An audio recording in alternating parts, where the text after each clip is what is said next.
የካቲት ክፍለ ሰራዊት አዲስ አበባ ሪፐብሊካን ጋርድን ኮማንደር ተሐዊሱ ምስ ብርጌዳት ሻዕብያ ተላፊኑ ክሳብ ፍጮ ተዓጢቁ ዕርዲ ጅግንነት ምልተሓዘ ደምድም ዝነበረ ሓይሊ ምስ ካልኦት ከማ ዝበላ ኣሓት ኣሃዱታት ፊት ንፊት ገጢማ እናቐበረት ታንኮምን ጋዕገልጦም እናቃፂላ ንሓሙሽቲ እናቐየረት ምእንተ ክብሩን መንነቱን ዘይደራደር ተጋዳላይ ብሳንጃ ከይቀረ ምስ ሪፐብሊካን ጋርድ ጸላኢ ኢድፊ ተላሊቑ ጸላእቲ ሓይሊ ሚዛኖ መዛዊዓ ዕጥቆም መንታ ፍረት ዘጎለበት ጅግና ሃድያ ወርቀዲኖ ፖለቲካውን ወታደራውን መራሕቲ ትግራይ ከይቀረ ኣብ ሙሉእ ክባኣትዮም 72 ሰዓታት ተጠቦይና ጣጠፍካ መሽለኺ የብላን ዝብሉ ዝነበሩ ሰብ ኣመል ተጃርቲ ምስ ካልኦት ከማ ዝበለ ኣሓት ኣሃዱታት 9 መጋቢት ኣብ ጻንታ ብዝማረኸቶ ሓደ ወራት ተገባሲ ጥይት ቅድሚት ተወርዊራ ተሽከርቲ ዘይከምባህጎም ሓጎሶም ኣብ ደቓይቕ ንኣውያትን ምንጠርጠርን ክሳብ ዝቕየር ፋሕፋሕ ኣቢላ ተመሊሶም መልሓሶም ክሳብ ዝሓይኩ ሞራሎም ሰንኪላ ዘይፍንፅሕ ዝመስል ክባ ዝፈንፅሐት ብሰራሒት መስተንክር ጅግና ሃድያ የካቲት ክፍለ ሰራዊት ኣብ መንገዳይ ዓዲ ዕሽር ወፍሪ ኣላ ተባሂላ ዝተሰየመ ዕውት ወፍሪ እቲ በብዝሓለወ ግንባር እናተድዓኸ ግን ድማ ወፊርካ ይትእቶ ዝተባሃለ ዝመስል ድሁል ሰራዊት በብሰዓቱ እናወስኸ ብሓደር ቀትል ዝነበረ ሓይሊ ጸላኢ ምስ ካልኦት ከማ ዝበለ ኣሓት ኣሃዱታት ብናይ ባዕሉ ዙ ከይቀረየ እናዘረት ደሲቓ ዝተረፎ ፅንቃቕ ሞራል ኣቂቓ ከም ኣሃዱ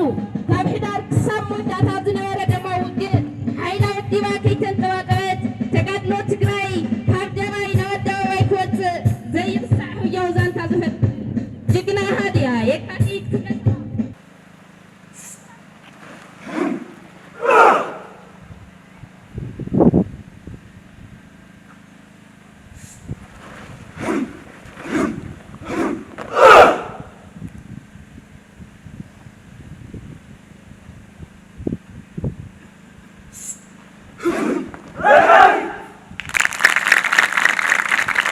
خبرك جنرال أبرهة تسفاي دنكل أرمر عن كلتن وانا أزازي زخبرك كونريل قبر دنقل برها كور 420 كلتن وانا أزازي زخبركم لعلوت ناي سراويت أزازتي زخبرك تقرلاي يوهانس ناي زوبا مأخل مكتل وانا محضاري زخبركم ناي زوبا مأخل ورداتاتن أم محضرتن زخبركم سدرا سواءات زخبركم أب زوبا مأخل تركبوا تمزابلتن سدرا سواءتن وكيلاتن كم أول نايزي بعال سب وانا زخونكم نايك فلسراويت لكاتيت أمر رحان أولاتن بعلنا نمدماغن نمخبارن إلكم صابعتنا أخبيركم أبزي بمركبكم زلني زل على كبرن زتسمعني حقوسن بشم كفلسراويت لكاتيت كجلس يفتو نايلم معنتي بعلنا وانا علامة عادة نايك فلسراويت لكاتيت وعلتات قيا جاقننت زتسند مصحف ممراب كالاي ناي 4 ورحي كوهاب صنحه فتاناي زخونه سلطنا متقالالي ناي احدنا مرقا سالساي نايك فلسراويت لكاتيت مسرتا بعال شارشاي عمت مخبار رابعاي قنيات اوبريشن عاوت وفري آلولا أبانجا سلزخنا حمشاي قنيات معلت سماعتات ناي زحلف عتقي قالسن منت مدحانت انتت حزبنان زتسوؤ جغانو نمذكارن كاين رسعم قالنا مصنعن ايو تاريخاويان صلاتنا ببي كفل زمنو ان عرفو تسفا بزي مقراص حزب تግራይ كم زرئي كصنت ان حسب كصنتو ان حسبو انت قصلو اب ازي معراف مختنا قفعنياتات حزبي تግራይ كصنت ملافنتي عديمم زفصمو قفعي نممكات حزبن منغستن تግራይን ካብ زودبن اهرتات حانتيا حانت زخونت كفل سراويت لكاتيت مس كم ازبلا احات اهرتات كوينا زسجر زي مسل كبيت أباتاتن كباتاتن أب سالمات كوينكا برهان النارأخا استخايرو مررتي وكيناتات كبيت مسواتي بمخفال صلاتنا انتي فتو ناب سلاماوي زررب كمسو ተኽሲ ደው ክብልን ካብ ዘኽእላ ኣሃርታት ሓንቲ እያ ሕዚ እውን ድምፂ ተኽሲ ዋላ ኣይሰማዕ እምበር ኣብ ትሕቲ ጸላኢ ዘሎ ግዝኣትናን ህዝብናን ነፃ ስለ ዘይወፀ ግፍዒ ይፍጸሙ ኣሎ በወረርቲ ካብ መረበቱን መሬቱን ዝተመዛበለ ህዝብና ኣብ ከቢድ ስቃይ ዓፀቦን ይርከብ ስቃይ ህዝብና ስቃይና ስለ ዝኾነ ቃልስና ዝተመዛበለ ህዝብናን ግዝኣትናን ናብ መረበቱ ንምምላስ እዩ ዝተመዛበለ ህዝብናን ግዝኣትናን ከይተመለሰ ሰላም ክፍጠር እዩ ኢልካ ኣይሕሰብን እዚ ድማ ከቢድ ቃልሲ ከም ዝሓተና ተረዲእና ኣብ ጎኒ ህዝብና ኮይና በርቲዕና ክንቃለስ ምዃንና ቃል ንኣቱ ስለ ዝኾነ ናይ ክፍለ ሰራዊት ለካቲት ዝሓለፉ ቅያታት ምዝንታውን ጥራሕ ዘይኮነስ ተወሳኺ ዓቕሚ ብምፍጣር ሰላማዊ ቃልሲ ብዝግባእ ክሳኻዕ ውግእ ንምትራፍ ዝለዓለ ብቕዓት ንምፍጣር ኣብ ንሰርሐሉ ዘለና ዝካየድ ዘሎ በዓል እዩ በተወሳኺ ኣሃድና ዝሰፈረትሉ ጣብያን ወረዳን ኣብ ናይ ህዝቢ ስራሕቲ ሰፊሕ ተሳትፎ ብምግባር ከም ሓደ ፖለቲካዊ ህንፀት ብምውሳድ ምስ ህዝቢ ኮይና ሓበሬታ ብምቕባል ፖለቲካዊ ዓቕምታት ዘብርኹ ኩነታት እንዳተፈጠረ ይቕፅል ኣሎ ውዕሎ ናይ ክፍለ ሰራዊት ለካቲት ብመጽሓፍ ተሰነዱ ቀሪቡ ስለ ዘሎ ኣንቢብኩም ውዕለታትን ቅያታትን ክትርድኡ ንላቦ እዚ ማለት ናይ ኩለን ክፍለ ሰራዊታት ትግራይ ቅያታትን ውዕለታትን እውን እዩ እዚ በዓል ንኽካየድ ድጋፍ ዝገበርኩምልና ዞባ ማእኸል ወረዳታት ግንባር ምዕራብ ኣርማ 42 ኮረር 422 ኣመሓደርትን ነበርትን ጣብያ ይሓን ውልቀ ሰባትን ዝለዓለ ምስገና እንዳቀረብኩ ደጊመ ዘለኒ ልዑል ክብሪ ክገልጽ ይፈቱ እሺ ጥርሐሎ ንህላዋና ዝተኸፈለ ክቡር መስዋዕቲ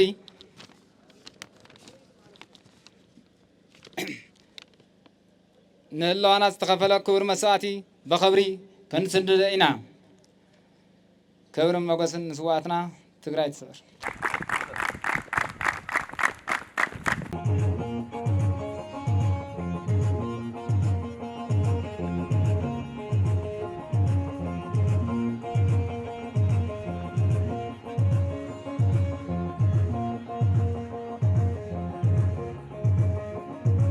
መልእኽቲ ቀንዴል ካብ ጽማቕ መጽሓፍ ዝተወሰደ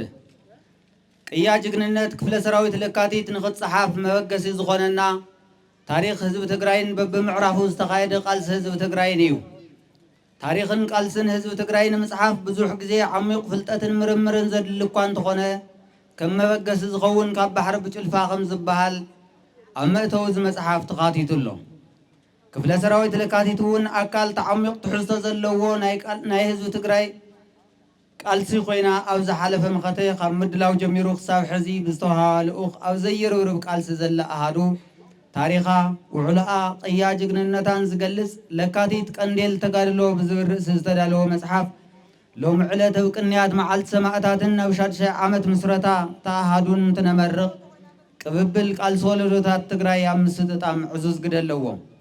ዋና ዓላማ እቲ መጽሓፍ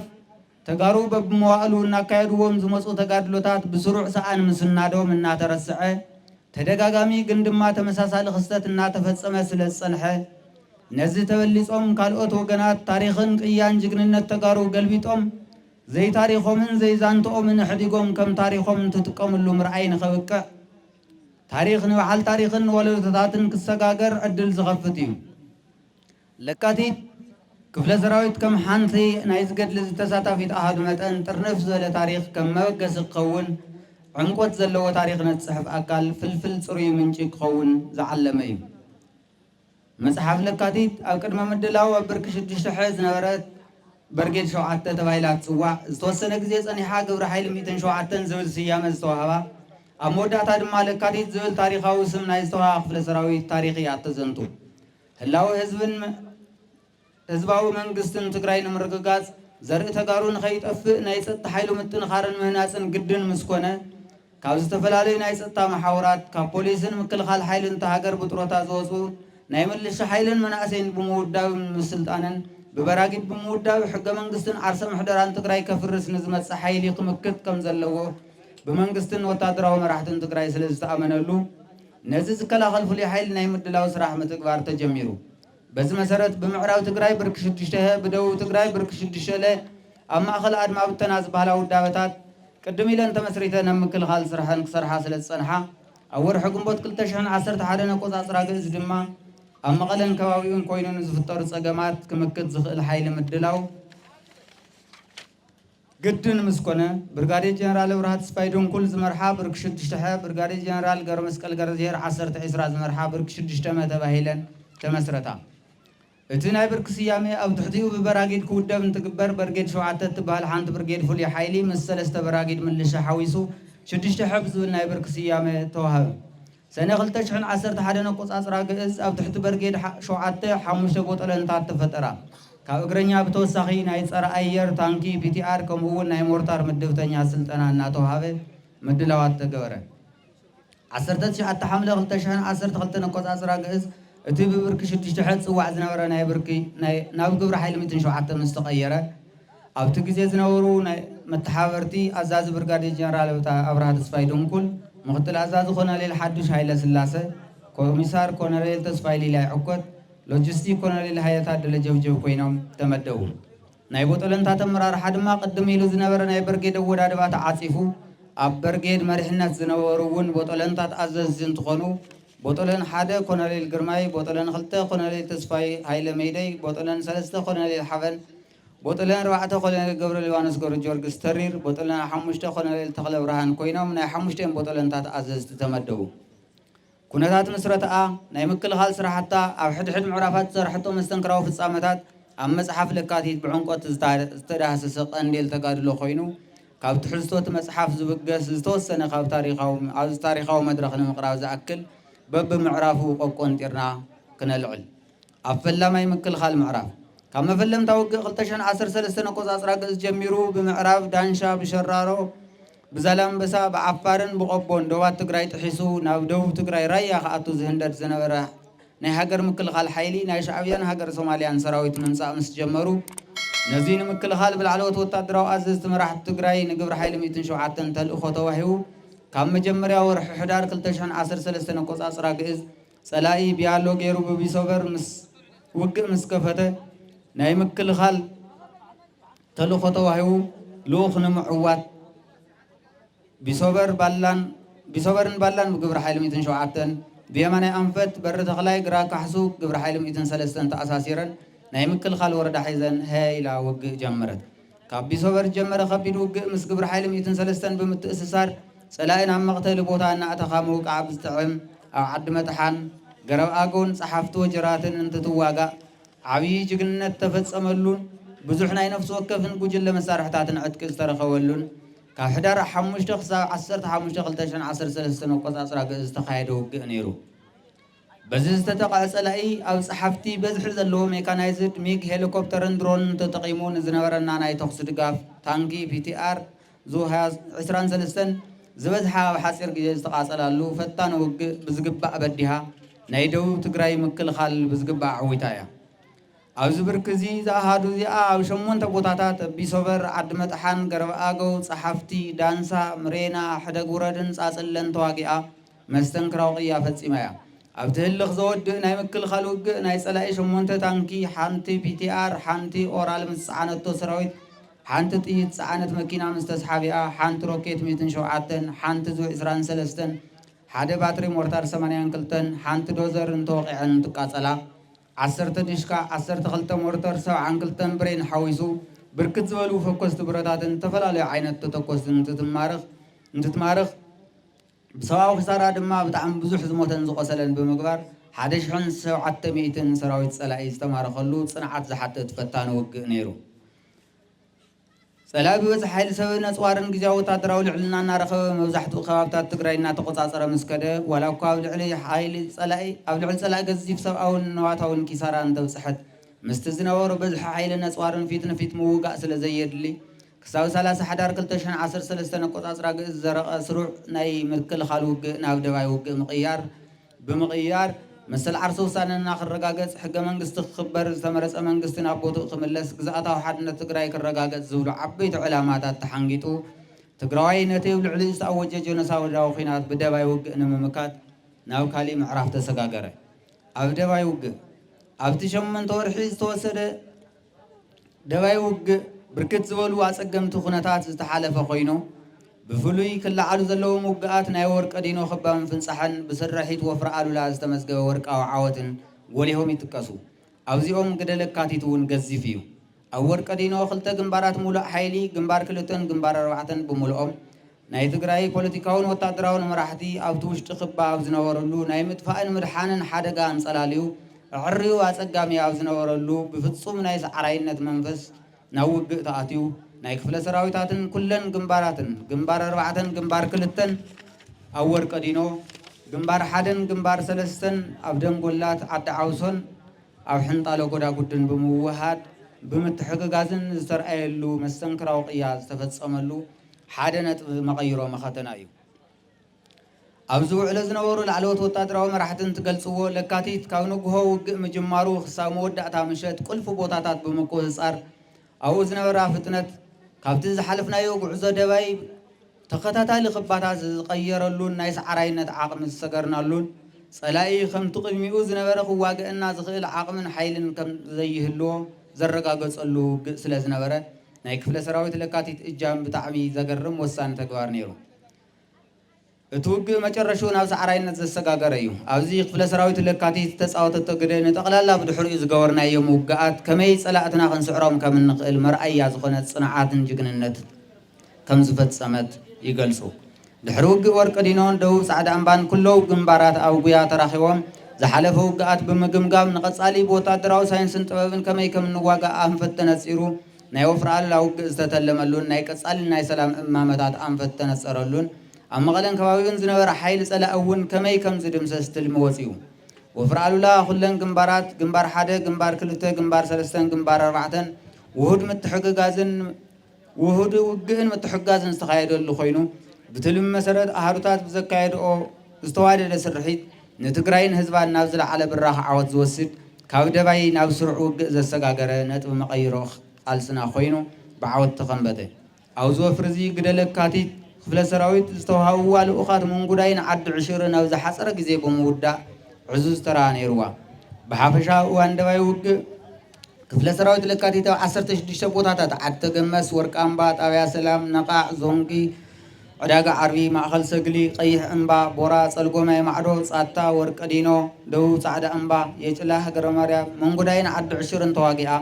ዋላ እኳ ፀላኢ ኩሎ መዳይ ልዕልና ሒዙ ንኸባቢ 8 ወርሒ ልዕሊ መሪሕነትን ሰራዊትን ትግራይ ብዙሓት ክባታት እናገበረ እንተፀንሐ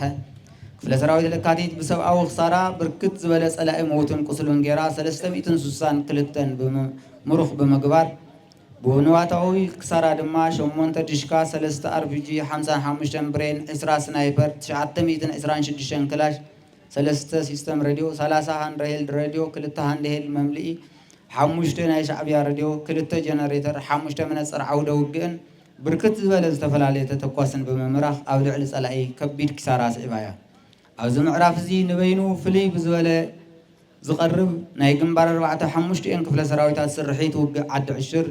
ብርክት ዝበለ ሓይሊ ፀላኢ ሞትን ቁስልን ኮይኑ ልዕሊ 84 ተሽከርከርቲ ምስ ዝተፈላለየ ኣፅዋት ናይ ሎጂስቲክ ኣቕርቦተንን 6 መዳፍዕ 122 4 ዙ 23 19 ሞርታር ብርክት ዝበለ ደቀቕቲ ተፅዋርን ተተኳስን ሬድዮ ርክባት ዝተረኸበ ከም ግንባር 5 ኣሃዱታት ማለት እውን ለካቲት፣ ደደቢት፣ ወርዒ፣ ደጀና፣ ዓይጋ ሜካናይዝድን ተኣሳሲረን ዝሰርሖ ውፅኢት ስለ ዝነበረ ዓይጋ ሜካናይዝድን ናይ ግንባር ስታፍን ክርከብዎን ትግበር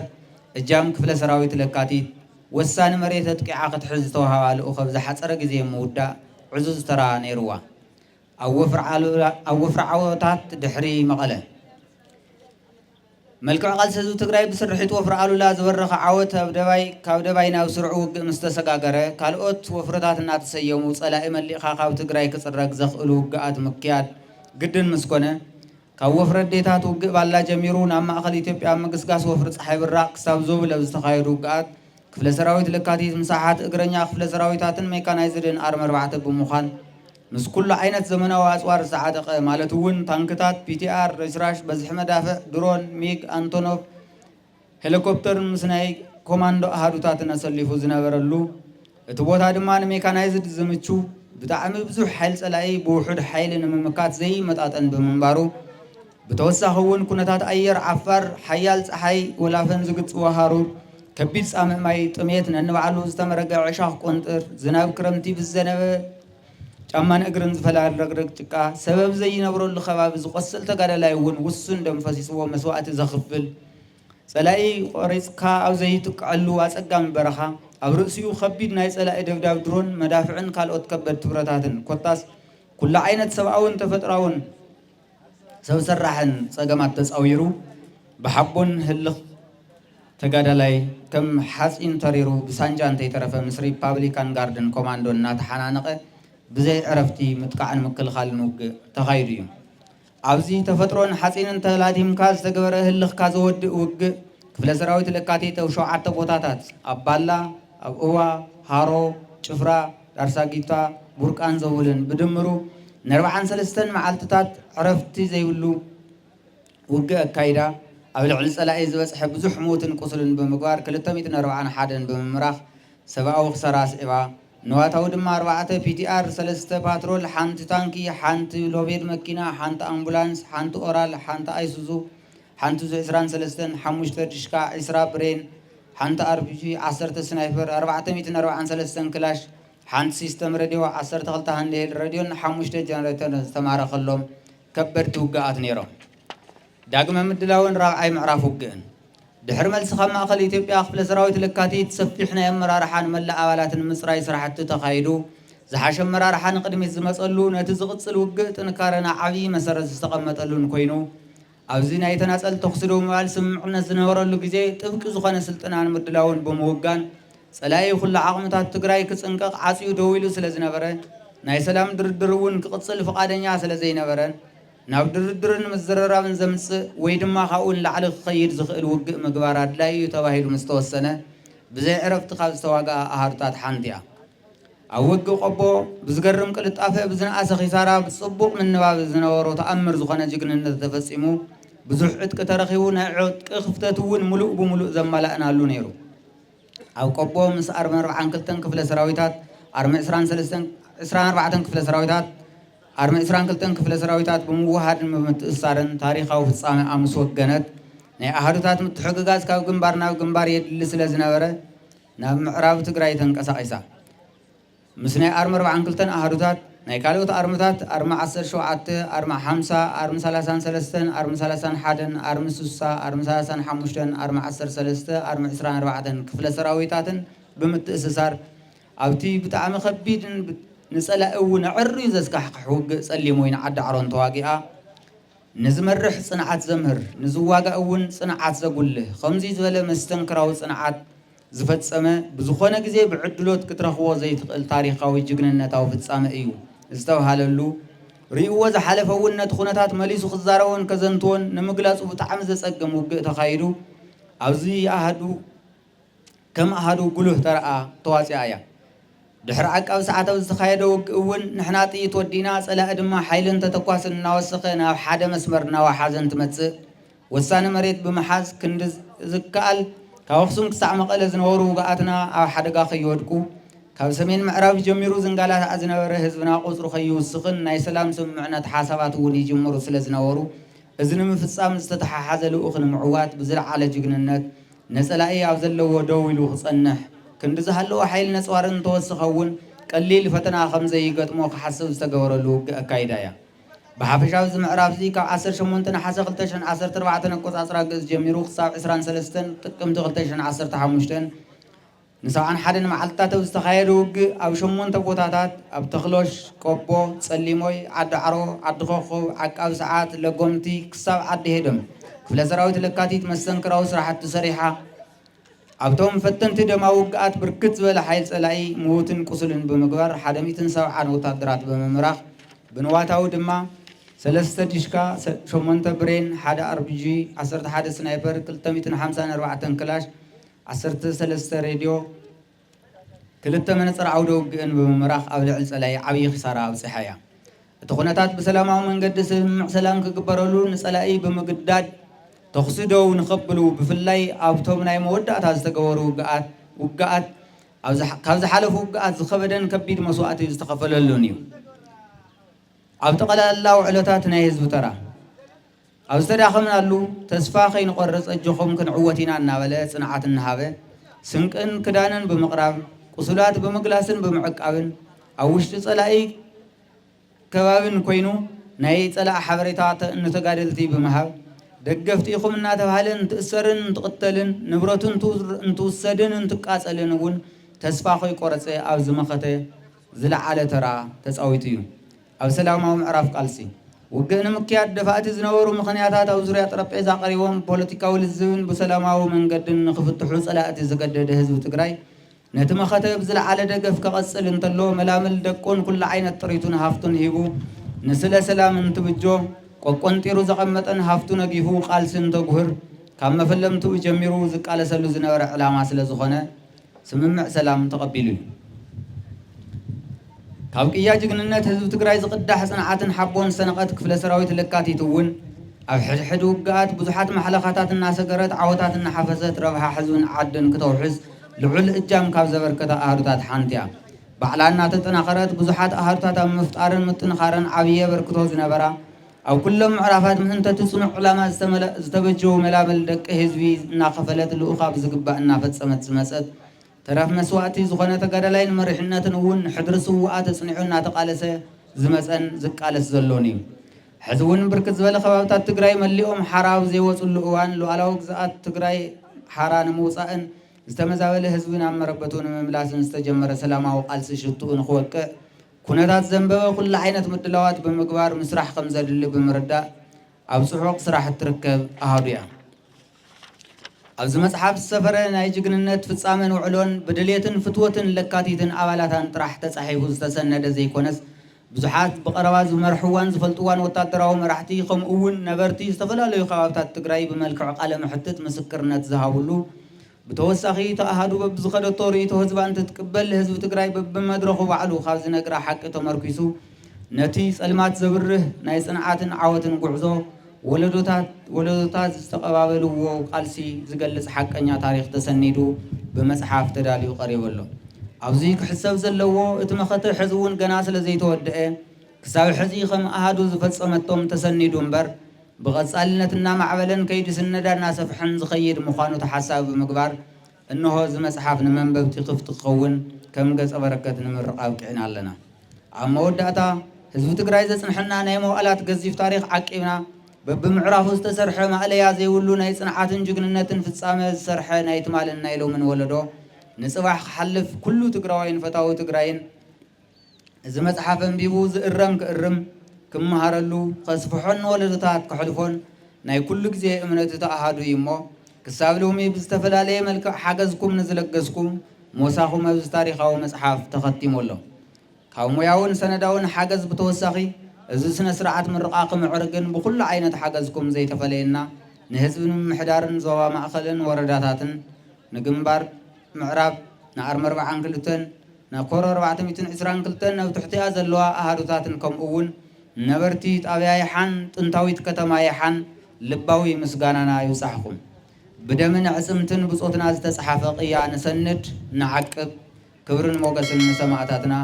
ኮሚቴ ስነዳ ታሪክ ክፍለ ሰራዊት ለካቲት ሰነ 2017 يقنيلي نظام سدرا سوات زياتهم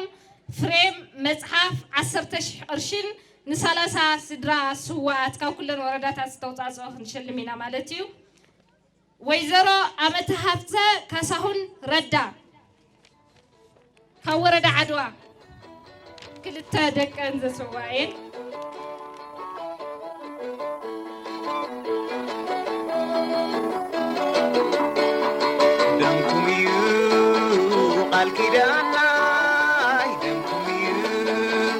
Al-Qidana